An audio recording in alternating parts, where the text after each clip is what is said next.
அண்மைச் செய்தி.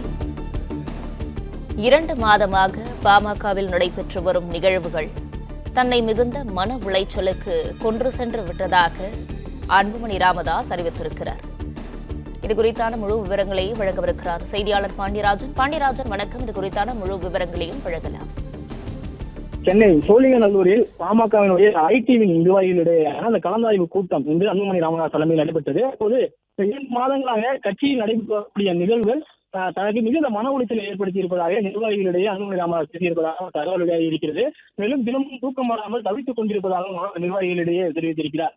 உங்கள் மனைவியை யாராவது திட்டினால் உங்களுக்கு கோபம் வரா என்கின்ற வகையிலே அவர் ஒரு கேள்வி முன் வைத்திருக்கிறார். இதற்கு காரணம் பாமக நிறுவனர் ராமதாஸ் அவர்கள் தன்னை பற்றியும் தனது மனைவி பற்றியும் நேரலையில் ஊடகங்கள் வாயிலாக பொதுமக்களிடம் பேசியிருப்பது மிகப்பெரிய துயரத்தை ஏற்படுத்தியிருப்பதாக அவர் குறிப்பிட்டிருக்கிறார். கடந்த 2 மாதமாக பாமகவில் நடைபெற்று வரும் நிகழ்வுகள் செய்திகள் தன்னை மிகுந்த மன உளைச்சலுக்கு சென்று விட்டிருப்பதாகவும் அவர் அங்கே பேசியிருப்பதாக தகவல் வெளியாக இருக்கிறது. தினமும் இல்லாமல் தூக்கம் இல்லாமல் இருப்பதாகவும் பெற்ற மகனையும் மருமகளையும் யாராவது ஊரின் முன்னால் நேரலையில் பேசுவார்களா, வீட்டுக்கு வந்த மருமகளை பொதுவெளியில் யாராவது விமர்சனம் செய்வார்களா என்பதையெல்லாம் யோசித்து பார்க்க வேண்டும். பாமக ராமதாஸ் அவர்கள் அவராகவே இருந்திருந்தால், அவருடைய சிந்தனையில் இருந்திருந்தால் இப்படி எல்லாம் பேசி இருக்க மாட்டார்.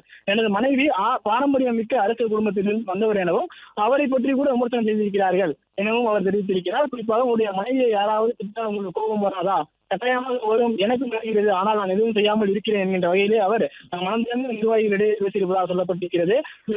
பாமக நிறுவனர் ராமதாஸ் அவர்கள் தொடர்ச்சியாக செய்தியாளர்களை சென்று கொண்டிருக்கிறார். அவர் தொடர்ச்சியாக பேசிக் கொண்டிருக்கிறார். அதன் காரணமாக அவர் பேசுவதெல்லாம் மேலும் சூழல் உருவாகி இருக்கிறது.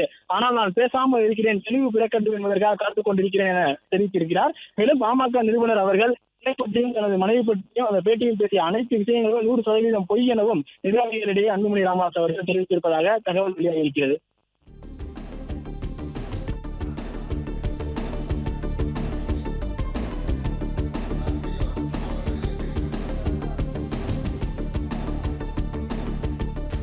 விவரங்களுக்கு நன்றி பாண்டியராஜன்.